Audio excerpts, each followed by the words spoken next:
Hello friends, কেমন আছেন? আশা করি খুব খুব ভালো আছেন। আর আমরাও ভালো আছি তিশানকে নিয়ে। আর তিশান শর্ট ভিডিও চ্যানেলে সবাইকে নমস্কার। আজকে শুরু করছি। আজকে আমরা কোথায় যাচ্ছি সেটাই আপনাদের সঙ্গে শেয়ার করব। এইটা হলো স্মার্ট বাজার। স্মার্ট বাজার আমাদের বাড়ি থেকে বেশি দূর না।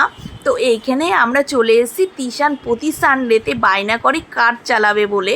তো আপনারা আগেও এই ভিডিওটা দেখেছেন অবশ্যই, যে তিশানকে কার চালানো। তো ভোটের দিন ছিল বলে বন্ধ ছিল, তাই আমরা রিটার্ন চলে এসেছি। তারপরে কোথায় যাচ্ছি সেইটাই আপনাদের সঙ্গে শেয়ার করব। তো আমরা যাচ্ছি চায়ের দোকানে। তো আপনারা শুনে মনে করছে চায়ের দোকানে কি ভিডিও করবে।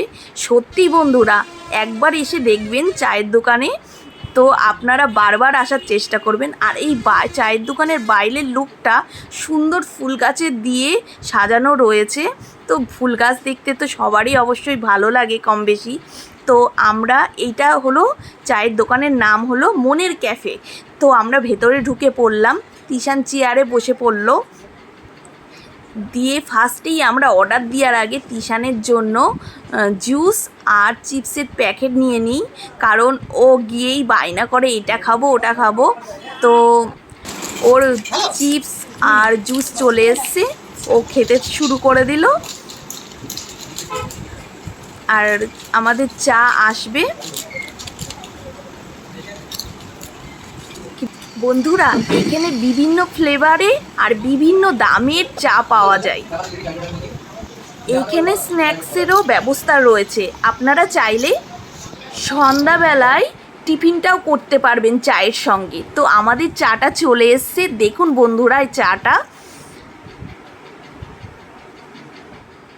কত সুন্দর কাপে এই চাটা দেওয়া হয়েছে, দেখছেন বন্ধুরা। বন্ধুরা, এখানে বাদাম চা, কেশর চা, গ্রিন টি, তারপরে কাজু চা, পেস্তা চা, তারপরে এলাইচি চা। বন্ধুরা, আমরা এলাইচি চাটা নিয়েছি। বন্ধুরা, মাটির ভাঁড়ে চা খেতে যে কি অসাধারণ লাগে। আর আমার সঙ্গে যদি আপনারা একমত হয়ে থাকেন, অবশ্যই কমেন্ট করে জানাবেন যে মাটির ভাঁড়ে চা খেতে আপনাদের কেমন লাগে। আর এই ভিডিওটি যদি ভালো লাগে, তিশানকে অবশ্যই সাপোর্ট করবেন।